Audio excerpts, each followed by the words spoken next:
The number one lesson I could offer you where your work is concerned is this: become so skilled, so vigilant, so flat out fantastic at what you do that your talent cannot be dismissed. You know, when I was a kid, I thought I was going to be a social worker or be a teacher or somehow be in an environment where I would be connected and speaking to people to honor that calling. I had no idea that God could dream this big dream of television life for myself. But everybody has a calling, and your real job in life is to figure out as soon as possible what that is, who you were meant to be, and begin to honor that in the best way possible for yourself.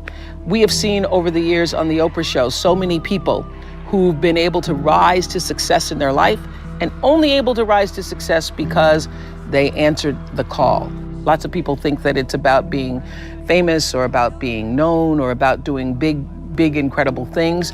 What you're going to hear today and see through the stories is that sometimes the calling is right in your own neighborhood. Sometimes the calling is something that was just a whisper to you. And when you begin to honor that whisper and to follow that, you end up being the best that you could be.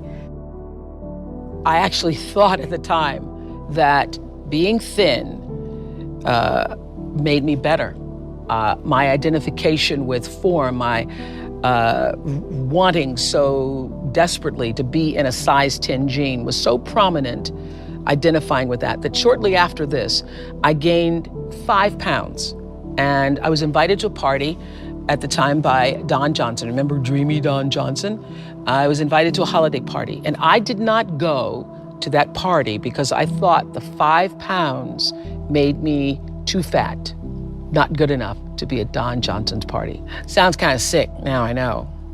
But that's what the ego does. It is sick. It's wily, it's cunning, it's deceptive.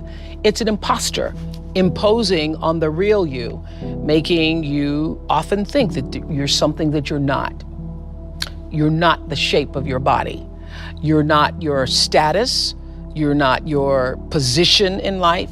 You're not the car you drive, no matter how fancy it is. You're not your house or your square footage. For all of you watching right now, here's another way to better understand ego, what I'm talking about. Eckhart taught me this. Everybody try this from home or wherever you are right now. Close your eyes and notice what you're thinking. Notice your thoughts. Now, who is thinking those thoughts? Can you notice that there is a space where you are observing the thoughts and where you are aware of the thoughts that you are observing? Eckhart says you are that awareness disguised as a person. And when I got that, I understood the difference between my true self and my ego self. Over the years, we've heard invaluable information that in a moment of danger could be life-saving. Nothing I heard made a greater impression on me than back in 1991. I think we were beginning our 5th season, and a man named Sanford Strong came on and shared this. Never forgot it. Rule number 1, and frankly, it's probably, in my opinion, the most important. Never allow them to take you somewhere else. Never. If everyone in this room and everyone watching this program has never drawn the line and made a decision on crime protection, you better make it when they decide to move you from crime scene number 1 to crime scene number 2. Because the crime scene number 2 is going to be isolated, you won't choose it, you'll be the focus of the crime. I think what was so interesting about that piece of advice is at the time that we all heard that, we had been trained as women people especially to believe that you just do whatever they say. Whatever they say, go along with it. And what's important for those of you who are watching right now and those of you who are on the internet with us right now to know is that it's all about using your gut in the moment. And people who've survived horrific circumstances talk about listening to that intuition and every move being made calculated on listening to what your gut says.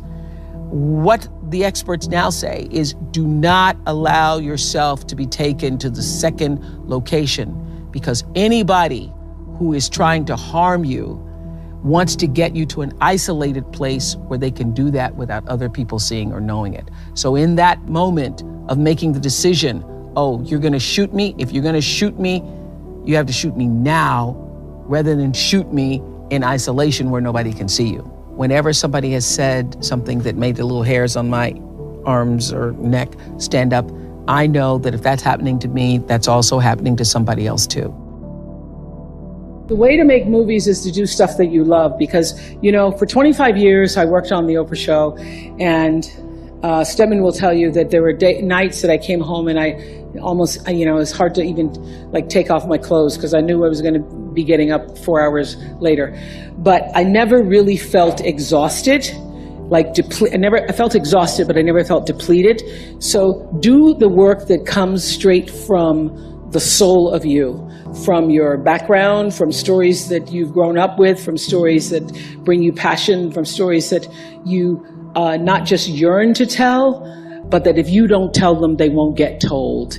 And when you are operating, you know, the single greatest wisdom I think I've ever received, other than when people show you who they are, is that the key to fulfillment, success, happiness, contentment in life is when you align your personality with what your soul actually came to do. I believe everybody has a soul and has, you know, their own personal spiritual energy. So when you can use your personality to serve whatever that thing is, you can't help but be successful. So if you do films that come from the interior of your soul, you do work, you do art that comes from the interior of you, you cannot miss.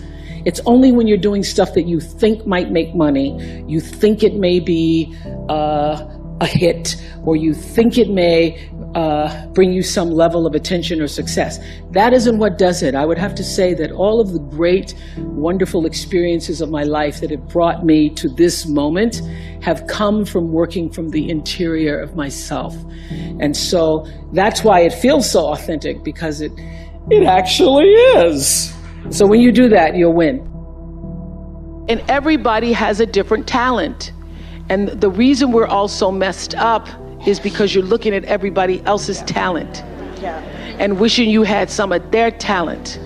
All the energy that you spend thinking about, wishing about, being jealous of, envious of anybody else is energy that you're not only putting out, it's going to come back to you negatively, but you're taking that away from you. All your energy should be forced on, what do I have to offer? What do I have to give? How can I be used in service? Because Dr. King's message of not everybody can be famous, but everybody can be great, because greatness is determined by service. And there is not a job in here that you can do that you don't switch the paradigm to service and not make that job more fulfilling. I don't care what the job is. If you say, I'm a singer, I'm a dancer, I'm an artist, I'm a teacher, I'm a nurse, I'm a doctor, I'm a janitor, I'm a clerk, if you say, if I look at this from, how do I use this in service to something bigger than myself? Yes. It no longer becomes a job. It becomes an offering to the world.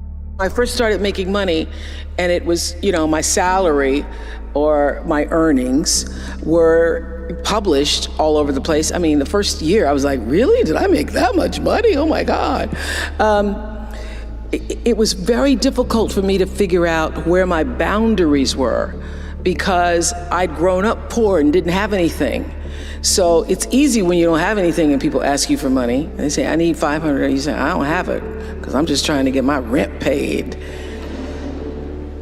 It's harder when your multi-million-dollar salary is now in the paper and you get a lot of friends and cousins you didn't have before.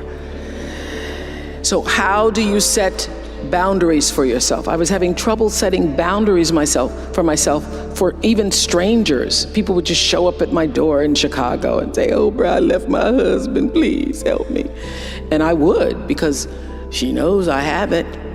So what I learned is that, the reason why people keep showing up is because my intention is to make them think that I'm such a nice person that you can ask me for anything, you can get me to do anything, I'm gonna say yes, I'm gonna say yes.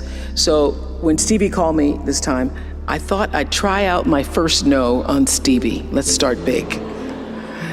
He wanted me to donate some money to a charity, and I didn't want to donate to the charity because I have my own charities and I care about a lot of people, but the problem is when you have money, everybody thinks you just want to give to everything. So every letter I ever get starts with, we know you love the children. Yes, I do love the children, but somebody else is going to have to help the children. So I said to Stevie, no. And as a person who has that disease to please, I was waiting for him then to say, I will never speak to you again. I will never call you. I will never sing a song for you. And he didn't. He just said, okay. Okay? Okay, it's okay? He said, okay, check you later. And what I learned from that is, many times you will have angst and worry about things and put yourself in a state, like someone said this morning because their phone went off, they were mortified over a phone, I said, really?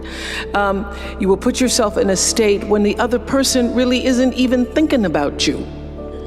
So learning that I could specifically determine for myself what the boundaries were for me, what I wanted to do, give my money, give my time, give of my service to who I wanted to give it to when I did, that I get to make that decision. And just because you get 100 requests a week doesn't mean you have to try to fulfill all of that. Just because you have all of these demands on your time and on you doesn't mean that you have to say yes. You get to decide because you're the master of your fate, the captain of your soul, as William Ernest Henley said in Invictus. And understanding that really changed the meaning of my life, in that I was no longer driven by what other people wanted me to do, but took charge of my own destiny, making choices based upon what do I feel is the next right move for me. There was one woman out of all the celebrities, out of all of the famous, non-famous, infamous people, one woman Who was she? Her name is Terai Trent. Listen to this story. I'm gonna try to shorten it for you, Please Godfrey. do. Okay. Please do. Terai Trent, born and raised in a village in Zimbabwe. 11 years old, she's doing her brother's homework. She wants to go to school. Her father says, no, you're a girl. You have to educate the boy first. Yep, that's right. That was the tradition. That's right. The boy has to go to school, you can't go to school. So she starts doing her brother's homework. She does her brother's homework, he goes to school, he gets all A's on his homework, yet he doesn't know the answers to the question. The teacher comes to the village to say, what is going on here? This boy doesn't know the answers, but his homework's perfect. She finds out that Terai, his younger sister, is doing his homework. She begs the father to let Terai go to school. The father says, no, she can't go to school. Finally, he marries her off. She marries at 11 and a half years old. She gets married. She has 3 children by the time she's 18 years old. A woman comes to the village from an NGO, Heifer International, and asks, what are your dreams? This is gonna make me cry. Finally, you're gonna make me cry. Asks her, what are your dreams? This child has never thought about what her dreams were. She says, write down your dreams. She writes down her dreams on a piece of paper and she folds them in a tin can and she buries them under a rock. The first dream was to be able to go to a school in the United States of America and get a college degree. She ends up, through some miracle of the NGO, going to the United States. She gets a college degree. Wow. Yes, she gets a 4-year degree in 3 years. Terai Trent. She goes back to the rock in Zimbabwe. She writes her next goal, on the piece of paper. She buries it under the rock. She writes, I want to get a master's degree. She goes back to the United States. She gets a master's degree. By this time, she now has 5 children. She's married to a man who still beats her. Incredible. She goes back to the United States. She gets her master's degree. After the master's degree, she goes back to the rock in Zimbabwe. She writes down her final goal is to get a doctorate degree. And last year, she became Dr. Tererai Trent. Where did you find it? Where did I find it?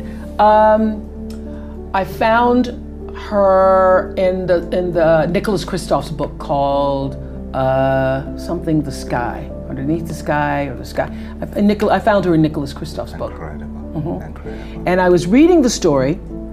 I had Nicholas Kristof on the show. Nicholas Kristof, the famous New York Times writer.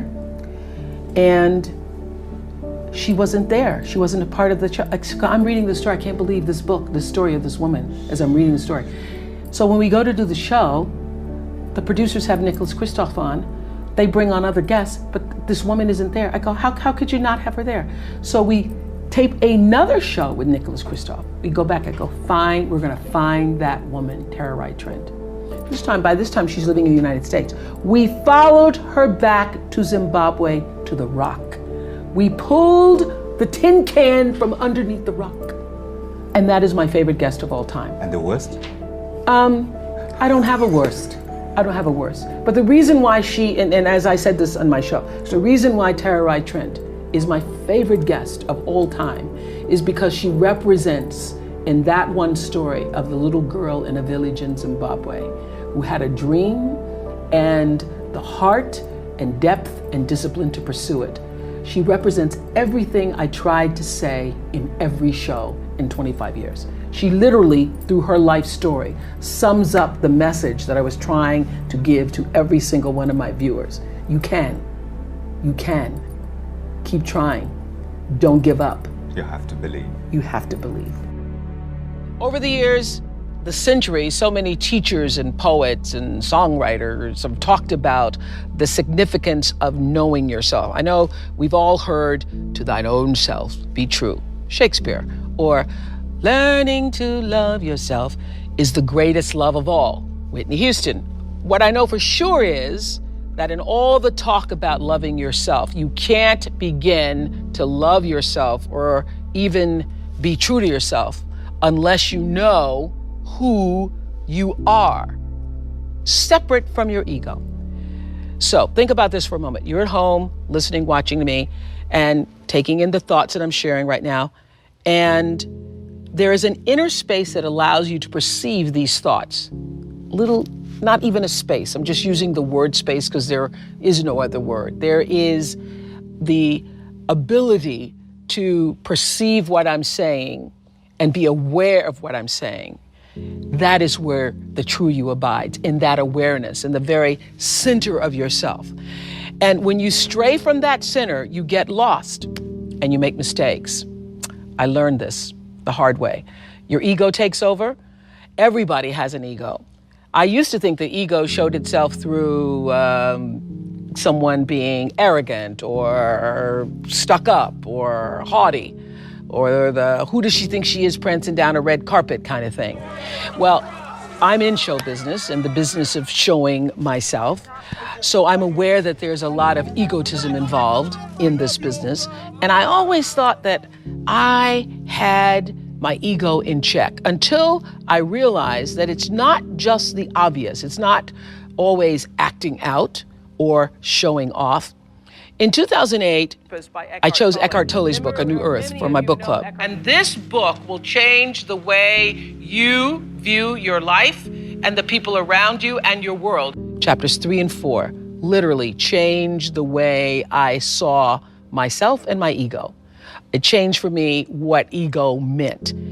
And Tolle says that any identification with form, meaning any identifying with something that is not the center of yourself. That is possessions, material things, cars, titles, social status, or in my case, identifying with the deep desire to be thin.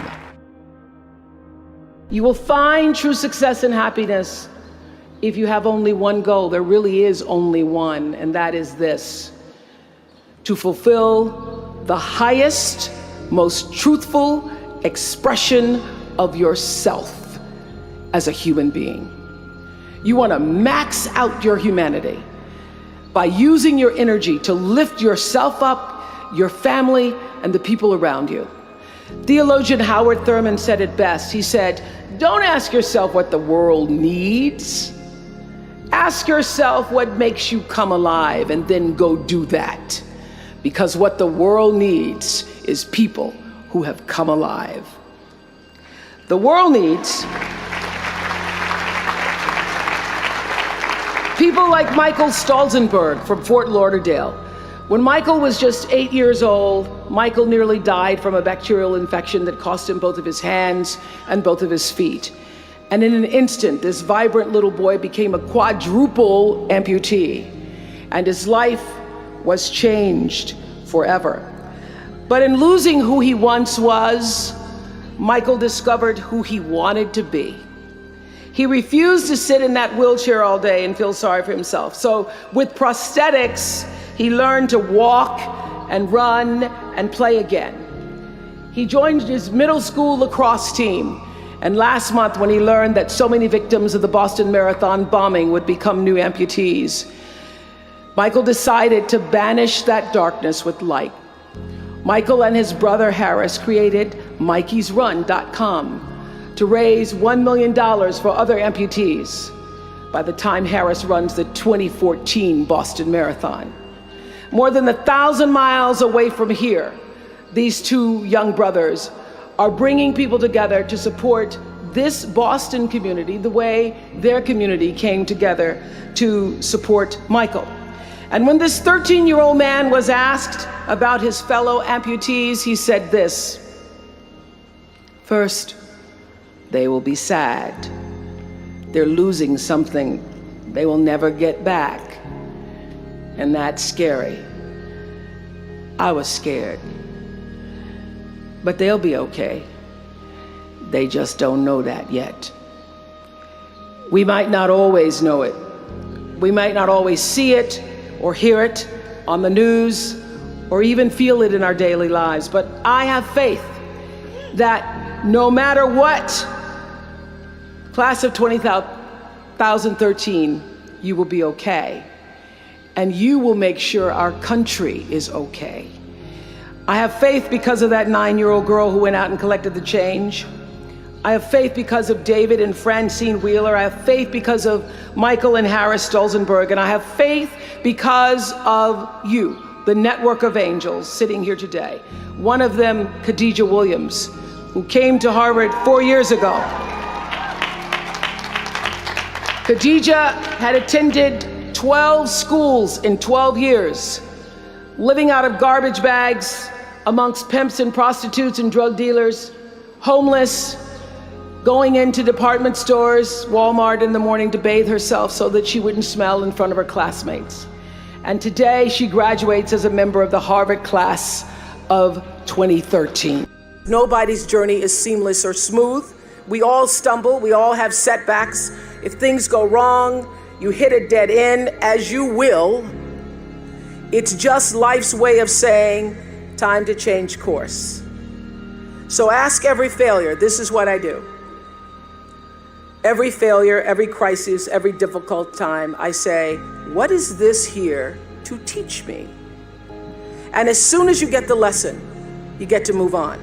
If you really get the lesson, you pass and you don't have to repeat the class. If you don't get the lesson, it shows up wearing another pair of pants or skirt to give you some remedial work. And what I found is that difficulties come when you don't pay attention to life's whisper, because life always whispers to you first. And if you ignore the whisper, sooner or later, you'll get a scream. Whatever you resist persists, but if you ask the right question, not why is this happening, but what is this here to teach me? What is this here to teach me?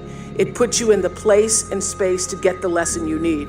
My friend Eckhart Tolle, who's written this wonderful book called A New Earth, that's all about letting the awareness of who you are stimulate everything that you do. He puts it like this. He says, don't react against a bad situation, merge with that situation instead, and the solution will arise from the challenge. Because surrendering yourself doesn't mean giving up, it means acting with responsibility. Okay, many of you know that, as President Hennessy said, I started this school in Africa. And I founded the school where I'm trying to give South African girls a shot at a future like yours, Stanford. And I spent 5 years making sure that school would be as beautiful as the students. I wanted every girl to feel her worth reflected in her surroundings. So I checked every blueprint, I picked every pillow, I was looking at the grout in between the bricks, I knew every thread count of the sheets, I chose every girl from the villages, from 9 provinces, and yet last fall I was faced with a crisis I'd never anticipated. I was told that one of the dorm matrons was suspected of sexual abuse. Well, that was, as you can imagine, devastating news. First I cried, actually I sobbed for about a half an hour, and then I said, let's get to it. That's all you get, is a half an hour. You need to focus on the now, what you need to do now. So I contacted a child trauma specialist, I put together a team of investigators, I made sure the girls had counseling and support, and Gail and I got on a plane and flew to South Africa. And the whole time I kept asking that question, what is this here to teach me? And as difficult as that experience has been, I got a lot of lessons. I understand now the mistakes I made because I had been paying attention to all of the wrong things. I built that school from the outside in, when what really mattered was the inside out. So it's a lesson that applies to all of our lives as a whole. What matters most is what's inside. What matters most is the sense of integrity, of quality, and beauty. I got that lesson. And what I know is that the girls came away with something too. They've emerged from this more resilient and knowing that their voices have power. There's a bigger dream waiting for you, just waiting for you to step into it. To step into it. Your life is big. Your life is huge. And we spend so much time wanting to be in somebody else's life. And you don't get honored, you don't get revered, you don't get celebrating wanting what somebody else has, because that which created you, divine intelligence that dreamed you from before your ancestors ever knew they would become your ancestors, that which dreamed the seed of you, wants you to know how special, how wondrous, how mysterious, how complex, how glorious, how phenomenal you are.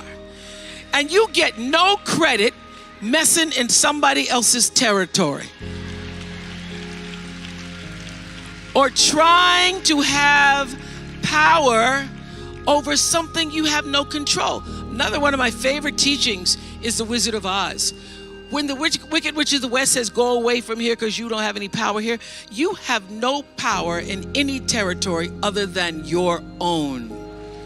Oh, but you are the master of that. You get to be the master of your own fate.